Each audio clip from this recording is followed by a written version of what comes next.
Dans les différents centres d'examen du CEP, le certificat d'études primaires, les cours ont fait place à la présentation des objets d'art des élèves de 5e année au centre de l'école publique de la cité Mébiam. Membres du jury et élèves n'ont pas dérogé à cette phase.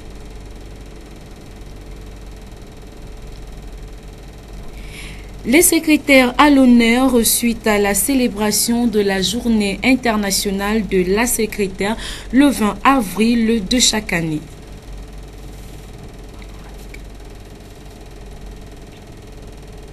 On parlera également du reboisement de la façade maritime de Libreville, une question abordée au cours de l'audience qu'a accordée le maire de Libreville au gouverneur du district 403B1 du Lions Club International. Voilà pour les titres de cette édition d'information. Mesdames et messieurs, bonsoir. La campagne de vaccination contre la rougeole a été lancée hier, occasion pour nous de surprendre quelques équipes mobiles et fixes dans certains quartiers de Libreville. Les détails avec Marielle Ecom sur les images de Bertrand Koumileka. Après le lancement officiel de la campagne nationale de vaccination contre la rougeole, les équipes de vaccinateurs sont désormais déployées à travers les différents quartiers de la ville et même à l'intérieur du pays. La rougeole, une maladie virale très contagieuse et très mortelle, attaque depuis 2 ans les enfants de 9 mois à 5 ans. Et pour contrer cette maladie qui a déjà touché 24 des 52 districts sanitaires du pays, 2216 agents de santé, 1108 volontaires, 636 agents mobilisateurs et 378 superviseurs d'équipes fixes et mobiles ont été mobilisés. Adhèrent à la vaccination. Les mamans sont conscientes, donc elles amènent leurs enfants chez le chef, les autres vont en PMI. Ce n'est pas du porte-à-porte parce que ce n'est pas la polio, c'est avec la polio qu'on fait du porte-à-porte. Là, nous sommes en campagne contre la rougeole. Et la rougeole, ce sont des sites fixes ou des sites avancés. Ça veut dire, si nous nous mettons ici et qu'il n'y a plus d'affluence, nous pouvons encore aller nous installer à un autre site. Il y a aussi la vitamine A qu'on donne au bébé. On associe la vitamine A à la rougeole. Vous pouvez mettre la vitamine A avant ou après la piqûre ou après l'injection. La rougeole, une maladie infectieuse et contagieuse causée par un virus, se transmet essentiellement par voie aérienne d'humain à humain. Au Gabon, 1723 cas de rougeole ont été notifiés en 2016 dans l'ensemble du territoire, avec une concentration dans les provinces de l'estuaire où l'on note 504 cas, la province de Langounier avec 494 cas et la province du Wellington avec 427 cas. Ainsi relèvent les services du ministère de la Santé. Nous restons toujours à l'école publique de la cité Mébiam où l'heure était à la présentation des objets d'art et à la pratique des épreuves sportives. Les détails avec Inès Ngungamombo sur les images de Jean-Luc Bourobou. L'heure est à la présentation des objets d'art et à la phase pratique de l'épreuve sportive pour les élèves de 5e année. Au centre de l'école publique de la cité Mébiam, un pétrin et membres du jury ont répondu présents à cette première étape de l'obtention du CEP, certificat d'études primaires. L'objet d'art permet à l'apprenant de mettre en exergue ses capacités de créativité dans la production des chefs-d'œuvre mis à l'appréciation de tous. Au nombre des innovations cette année, chaque établissement obéit à un thème bien spécifique. Lancer de poids et au saut. Lancer de poids et au saut. 1m50. Bon, j'ai fait 715. J'ai réalisé un apéro. Hein?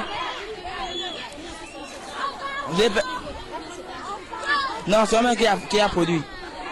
J'ai mis la broderie plus le point de croix à l'intérieur. Plus aussi les motifs. J'ai fait le lancer de poids et le saut. J'ai réalisé le napéron j'ai brodé et j'ai réalisé un apéron, j'ai brodé et j'ai mis les motifs moi-même. J'ai fait le saut et le lancer de poids. J'ai réalisé le apéron. Pour réaliser mon apéron, j'ai juste dû avoir le tissu et l'aiguille, le fil. J'ai tenu compte des points de croix en sautant de carreaux. Mon objet d'art, c'est un panier. Moi-même. Je l'ai fabriqué avec de la liane. J'ai commencé à faire un premier panier. J'ai fait le début du panier. Après, j'ai pris un deuxième panier, j'ai mis au milieu. Après, j'ai plié. Après plié, j'ai commencé à tisser le panier. Après, j'ai enlevé le panier qui était à l'intérieur. Et j'ai plié le panier. Après, c'est ça le panier que j'ai mis. Le président du jury, quant à lui, nous décline le programme proprement dit, même s'il n'est pas sans conséquence. On reçoit 6 écoles. Et depuis le début, tout se passe bien. Les écoles répondent présents. Les candidats sont fin prêts. Et jusqu'à présent, nous n'avons enregistré aucun incident. La difficulté majeure, c'est nous sommes dans un établissement. Hein, et avec nos mouvements, ça bouleverse un peu et ça perturbe le fonctionnement normal de l'école. Donc c'est la seule difficulté qu'on a enregistrée depuis là. Mais sinon, au niveau du déroulement des épreuves pratiques, il n'y a pas de problème jusqu'à présent. C'est tout confiant que les candidats à l'examen du CEP ont abordé les dites épreuves. Reste plus qu'à leur souhaiter une bonne chance pour l'obtention de ce précieux sésame. Moult questions taraudent les esprits, celle de savoir quelle est la destination prise par des objets d'art après leur présentation auprès des membres du jury. Retrouvons Inès Ngungamombo et Jean-Luc Bourobou dans ce reportage. Alors que les élèves de 5e année s'attellent depuis quelques jours à présenter leurs objets d'art, l'on serait tenté de se demander quelle est la destination que prennent tous ces objets. À en croire les membres du jury, interrogés sur la question, les autorités compétentes veulent désormais valoriser la culture gabonaise à travers des peintures, objets d'art et autres créations de l'esprit. Une fois les enfants terminent de présenter leurs objets d'art, ils les amènent dans leurs écoles. On ne prend rien. Ils remettent leurs objets d'art dans les écoles de manière à organiser peut-être une exposition en fin d'année. Il est à noter que l'attitude du gouvernement relative à l'aménagement du calendrier pédagogique des examens et concours a été mis à l'index. Désormais, les objets d'art sont organisés par les directions. C'est-à-dire que les objets d'art sont faits sous forme de projets qui font que les élèves du même établissement, du même centre, réalisent un projet. Et cette année, par exemple, l'objet d'art, c'est un apéron qui a été réalisé par tous les élèves. Et ce qui est bien par rapport à avant, c'est que ce sont les élèves eux-mêmes qui fabriquent leurs objets d'art. Et ça fait plaisir. Bon, les objets d'art avant, ils étaient donnés au jury qui devait les prendre pour les présenter comme pour les mettre dans un endroit et puis les gens devaient venir voir. Mais présentement, plus que ce sont les enfants qui fabriquent leurs objets eux-mêmes, généralement on les restitue après le travail. En outre, si certains objets d'art sont fabriqués par les apprenants, il n'en demeure pas moins que certains parents brillent à apporter une aide supplémentaire à leur progéniture, dénaturant ainsi l'idée première de cette épreuve qui est d'éveiller l'esprit créatif des apprenants. Le club Privilège de Libreville a organisé ce matin un déjeuner de presse à l'occasion de la journée internationale de la secrétaire. Le thème choisi pour cette année est le profil d'une bonne assistante. Le compte-rendu de cette rencontre dans ce reportage de John Hilaire Bouya. À l'occasion de la journée internationale de la secrétaire, le club Privilège de Libreville a organisé ce matin dans un hôtel de la place un déjeuner de presse. Le thème retenu pour cette année est le profil d'une bonne assistante. Des questions de communication externe et interne de l'entreprise ont également été au centre des échanges animés dans les différents ateliers, d'où l'importance de connaître la particularité de cette rencontre entre secrétaires et assistantes dans les entreprises.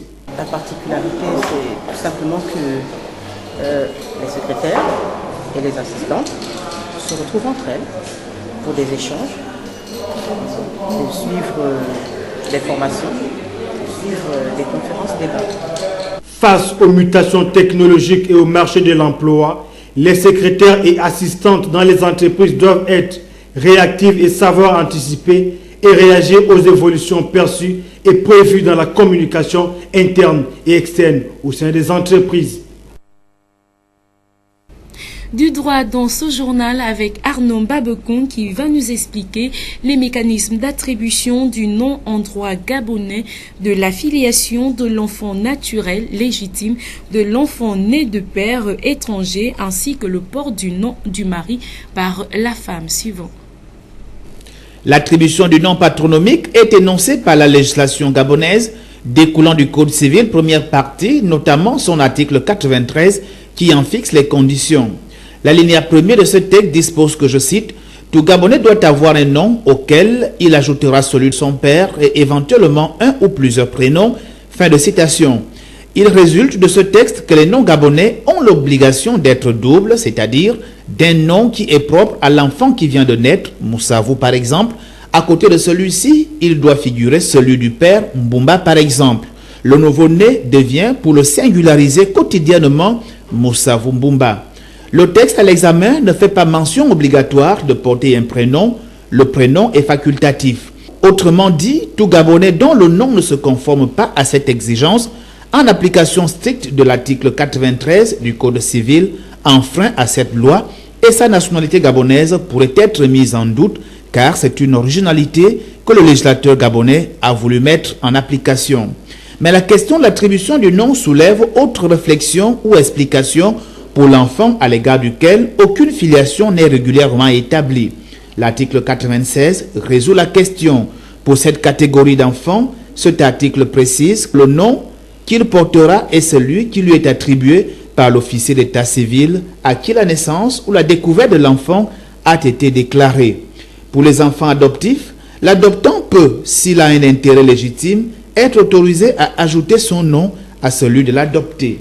Pour les femmes mariées, le sujet prête souvent à confusion. Si la femme mariée doit ou pas ou a l'obligation de porter le nom du mari. L'article 98 du Code civil, première partie, est sans équivoque. En effet, il résulte de celui-ci que la femme mariée conserve son nom patronymique. Toutefois, elle peut porter ou enjoindre au sien le nom de son mari. Cela sous-entend que l'union maritale ne fait pas disparaître le nom de la femme mariée. Sa personnalité juridique lui confère à vie son nom et en faire à chaque fois une preuve telle qu'il résulte des articles 104 et 106 du même code. Mais on peut s'interroger sur l'étendue de l'utilisation du nom du mari par son épouse. L'alinéa 2 de l'article 98 qui pose le principe précise que le décès du mari ne prive pas la femme du droit de porter le nom du défunt ou de l'enjoindre au sien, sauf en cas de remariage, mais elle perd ce droit en cas de divorce. Pour les enfants naturels non reconnus par le géniteur, il résulte de l'article 95 qu'un enfant de cette catégorie portera le nom de la mère si celui-ci est héréditaire ou si celle-ci en décide ainsi. Dans le cas contraire, l'enfant naturel portera un nom conformément à la coutume. Mais l'enfant légitime ou naturel, reconnu, né de père étranger, devra porter un nom gabonais donné par la mère, adjoint à celui de son père. Le gouverneur du district 403B1 du Lions Club International a été reçu en audience par le maire de Libreville au centre des questions, le reboisement de la façade maritime de Libreville. Le compte rendu avec Ephraim Biyogedzo et Fleury Asiundo. La thématique portant sur la préservation de l'environnement et les questions de salubrité en zone urbaine était au centre des échanges entre le gouverneur du district 403B1 du Lions Club International et l'édile de la commune de Libreville, Rose Cristiano Souka-Raponda. En matière de planting, nous allons planter quelques arbres. Déjà, samedi matin, nous allons planter des corosoliers dans un centre hospitalier. Mais par rapport à la façade maritime, nous sommes en contact avec la mairie pour pouvoir planter des cocotiers, des badamiers, parce que vous voyez que les cocotiers qui étaient là, qui faisaient la beauté de Libreville, il y en a qui sont vieux. Et le cocotier, c'est un arbre qui protège de l'érosion. Nous avons besoin de protéger cette beauté de la nature. Il y a les badamiers qui contribuent aussi à fixer le sable, à protéger de l'érosion. Occasion pour le premier cité de présenter à cette dernière sensibilité Lui, qui vient d'être promu à ce poste, et voir avec son groupe comment accompagner la municipalité dans le reboisement de la façade maritime de Libreville. Il n'y a pas si longtemps, les responsables du Lions Club International avaient entrepris diverses actions sur les questions liées à la santé et à d'autres projets majeurs de la société susceptibles de promouvoir le développement, la jeunesse étant de ce fait la sorte d'une nation qui se veut émergente, y a été associée au travers des thèmes bien spécifiques. C'était surtout des questions sur la vue, sur la jeunesse, sur l'alimentation, mais c'est ajouté également le problème, les questions environnementales, parce que c'est un sujet d'actualité. C'est un sujet d'actualité. Vous savez que l'homme ne peut pas avoir un esprit sain dans un corps sain si l'environnement est malsain.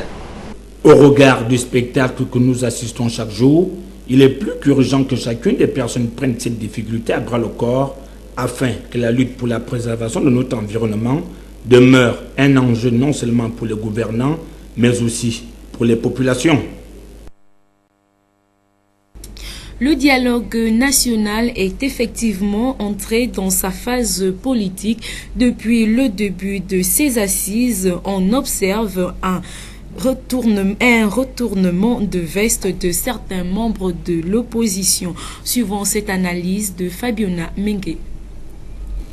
Le Gabon connaît depuis quelques semaines le dialogue national inclusif sans tabou, convoqué par le chef de l'exécutif gabonais. À la suite de la première phase qui s'est achevée il y a une semaine, plusieurs membres de l'opposition qui avons estimé que ce dialogue ne donnerait pas de fruits ou ne servirait à rien se dévoilent au début de cette deuxième phase quant à leur participation aux dites assises.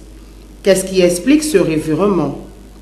Le détournement de Patrick Eyogo-Edzon, qui est un député de l'Union nationale, disait, je cite, qu'il n'est pas venu boire du petit lait préparé par le pouvoir. Mais les faits sont là. Il est à l'Assemblée nationale au compte du dit parti. Le fait de se retrouver au dialogue sans son parti d'origine explique tout. Pour d'autres, ils expliquent ce changement de veste comme un apport aux idées proposées durant les dites assises, relève Jean-Pierre Roux, troisième vice-président de l'Union nationale, qui a dit oui à l'appel au dialogue. Ce dialogue politique qui était tant contesté par plusieurs membres de l'opposition tels que Estelle Ondo, Mike Steve Joktan, Jean Toutou Mugwa et bien d'autres, tous de l'Union nationale et proches de Jean Ping, conduit à s'interroger sur l'avenir de ce parti. Au-delà des membres de l'Union nationale, il y a également les anciens soutiens de Jean Ping, candidats à la dernière élection présidentielle, notamment René Desmaisons-Obiang, Pierre Claver Manganga Moussavou, qui ont tous dit oui au dialogue. Nous sommes tentés de savoir si les motivations sont pour le bon aboutissement de ce dialogue national inclusif ou à des fins personnelles. Après les annonces de ces différentes figures de l'opposition, certains décideront-ils finalement de prendre part aussi à ces assises? Et en politique, ils sont nombreux à avoir fait volte-face entre 2009 et 2016. Pierre Parfait Badinkoum revient sur certains d'entre eux. Dans la sphère politique nationale, ils étaient nombreux entre 2009 et 2016 au devant de la scène pour critiquer violemment le pouvoir en place. Mais aujourd'hui, ils ont retourné leur veste et voici les plus étonnants d'entre eux. Clémence Mesui Memboulou, le verbe facile et son audace, fait d'elle une véritable arme politique pour Mba Bessol, puis Zachary Miboto. Sa science de la critique galvanise les foules. Parce que pendant que nous croupissons dans la pauvreté, le pouvoir dépense des milliards. Campée dans cette position, Clémence Mesui Memboulou nous étonne quelques années plus tard quand elle rejoint le système PDG qu'elle critiquait vertement. Elle y occupe les fonctions de porte-parole du secrétaire général. Pierre Claver Maganga Moussavou, le leader du PSD. En août 2016, alors que les résultats de la présidentielle gabonaise n'étaient toujours pas communiqués par la commission électorale par la voix du ministre de l'Intérieur, l'homme fort de Mouila, candidat en lice à ce scrutin, salue la victoire de Jean Ping en ces termes. Il est clair que Jean Ping a obtenu, sans équivoque, la majorité des suffrages du peuple gabonais qui tenait à l'alternance à la tête de l'État. Aussi, je félicite l'élu de la nation et lui souhaite plein succès. Mais son cerveau, habitué au calcul des bonnes affaires, lui dicte rapidement une autre attitude. Sans grande surprise, son fils Biandi Maganga Moussavou fait son entrée dans le gouvernement. Lui-même est désigné coprésident opposition dans le cadre du dialogue national. L'art de la pirouette n'est pas maîtrisé uniquement par ces deux personnages politiques. Bruno Ben Moubamba séduit de nombreux partisans du changement par sa véhémence. C'est ici qu'il faut venir montrer l'amour qu'on a pour le peuple. C'est pas en faisant les malins, c'est pas en faisant les réunions nocturnes, en faisant de la sorcellerie politique, en faisant des sacrifices humains, des crimes rituels. Je le refuse, je n'ai pas peur de la mort. Je le dis que les Gabonais doivent se révolter pour l'amour de leur peuple, pour l'amour de notre terre, pour l'amour de nos ancêtres, pour l'honneur. Nous ne devons pas nous laisser acheter par l'argent. Où sont les hommes d'église? Où sont les évêques? Où sont les pasteurs? De tels discours, on y croit jusqu'au bout, avant l'inévitable retour à la réalité. Qu'il me soit permis, au nom de son Excellence, Monsieur le Président de la République, chef de l'État, Ali Bongo Ondimba. À ce jeu, les classiques de la politique gabonaise ne sont pas en reste. Directeur de campagne de l'opposant Jean Ping durant l'élection présidentielle de 2016, René Ndemezo Obiang change subitement de langage. Il prend part au dialogue convoqué par le pouvoir en qualité de coprésident opposition. Dans la même lignée, Mike Joktan ou Ghislain Ledoux, ancien coordonnateur des jeunes de l'Union nationale, a répondu à la main tendue d'Ali Bongo. On est bien loin de ces temps où l'homme se prenait pour un guerrieros de l'opposition. Depuis que nous parlons de la situation administrative de M. Ali Bongo, il nous fait la sourde oreille. C'est-à-dire qu'il a le mépris du peuple. Si il a la possibilité de marcher sur nos aînés qui ont été au PDG, nous on n'a pas été au PDG. Nous allons défendre cette terre parce que nous n'avons pas deux pays de rechange. Habitués à ces marionnettes qui se positionnent selon les besoins de leur ventre, les Gabonais n'ont pas dit leur dernier mot. Attentat contre une épicerie cachère en 2012, projet d'attaque contre des militaires et départ en Syrie. Le procès de 20 hommes suspectés d'appartenir à la filière djihadiste de Kantarsi s'est ouvert ce jeudi 20 avril à Paris. Presse internationale. Le 19 septembre 2012 à Sarcelles, 2 hommes cagoulés lancent une grenade dans cette épicerie cachère. Miraculeusement, l'engin ne blesse légèrement qu'un client et un employé. L'enquête est rapide, elle va très vite mener à l'un des suspects, Jérémy Bailly, petit délinquant de 25 ans, récemment radicalisé. Il est interpellé à Torcy, à son domicile. Dans son garage, les enquêteurs vont trouver des armes, des munitions et de quoi fabriquer une bombe. Le 6 octobre 2012, un vaste coup de filet est lancé pour arrêter une vingtaine de membres présumés de ce groupe. Simultanément à Torcy, Cannes, Strasbourg, où Jérémy Louis Sidney, meneur présumé de cette cellule islamiste, est tué en résistant aux policiers. Aujourd'hui, près de 5 ans après les faits, l'avocat de l'un des prévenus affirme que ce procès n'apportera pas les réponses aux questions que pose cette affaire.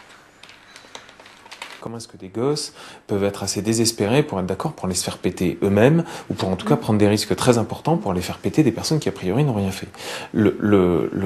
Et ça, c'est la véritable question que notre société, à laquelle notre société doit répondre. Et le droit n'est pas capable de répondre à cette question. Le droit, c'est pas son rôle. Le droit, il est juste là pour taper, sanctionner et pour éviter que ça recommence. La cour d'assises spéciale va examiner jusqu'au 7 juillet prochain cette affaire de terrorisme, où comparaissent 20 prévenus âgés de 23 à 33 ans. Tous encourent la réclusion criminelle à perpétuité. En Indonésie, à l'issue d'un scrutin marqué par de fortes tensions religieuses, le gouverneur chrétien de Jakarta, en procès pour insulte à l'islam, a reconnu sa défaite hier face à son rival le musulman. Presse internationale, reportage. Le gouverneur chrétien de Jakarta, sur le point de perdre son siège. Selon des premières estimations, Tjahaja Purnawa ne recueillerait que 42% des voix, contre 58 pour son rival. Ce mercredi, il encourageait les électeurs à se rendre aux urnes. Je demande à tous les habitants de Jakarta de venir voter, car cette élection déterminera l'avenir de Jakarta. Celui que l'on surnomme Ahok est le premier non-musulman à diriger la capitale indonésienne en un demi-siècle. Le premier aussi issu de la minorité chinoise. Au premier tour, il était arrivé largement en tête. Mais sa popularité s'est ensuite effritée après des accusations de blasphème. La raison ? Une vidéo datant de septembre dans laquelle Ahok remet en question l'interprétation par certains théologiens d'un verset du Coran. S'en étaient suivies des manifestations géantes dans la capitale, puis l'ouverture d'un procès sous la pression des musulmans conservateurs.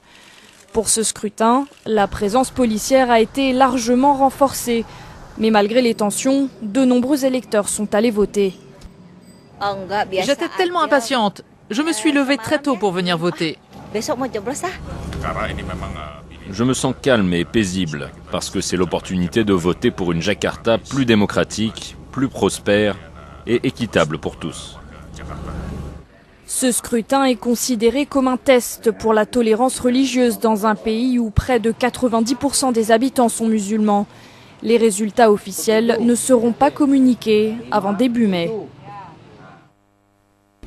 Expression libre, pensez-vous que le dialogue convoqué par le chef de l'État, son Excellence Ali Bongo Ondimba, pourra apaiser le climat social au Gabon? Les éléments de réponse dans ce reportage de Fabiola Mengue sur les images de Bertrand Koumileka.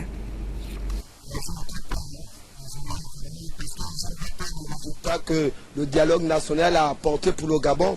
Nous sommes toujours dans les mêmes problèmes tous les jours. Hein? C'est pas normal du tout. Bonjour, d'abord, je ne pense pas que ça pourra apaiser le climat social parce que non seulement ce dialogue n'a pas lieu d'être. On fait le dialogue pour qui? Je ne suis pas gabonais pendant la politique gabonaise. Je ne suis pas gabonais, je suis là pour me débrouiller, ça va pour moi. Beaucoup de problèmes. Moi, j'ai beaucoup de problèmes. Je suis allé à la retraite jusqu'à aujourd'hui. Les papiers ne sont pas encore sortis. Donc, vraiment, 3 mois sans salaire, c'est dur pour moi. Avec toute ma famille. Une fois que j'ai mon argent, je dois aller au village, aller faire mes affaires. Pour le dialogue, je ne suis pas dedans. Bon, ça dépend. Bon, pour moi, ça dépend de ce qu'il dira à la population. C'est en fonction de ce qu'il dira, c'est ce qui va déterminer si ça peut changer le cas ou non. En tout cas, c'est ce que moi je pense. Ainsi prend fin cette édition d'information réalisée par David Mitola.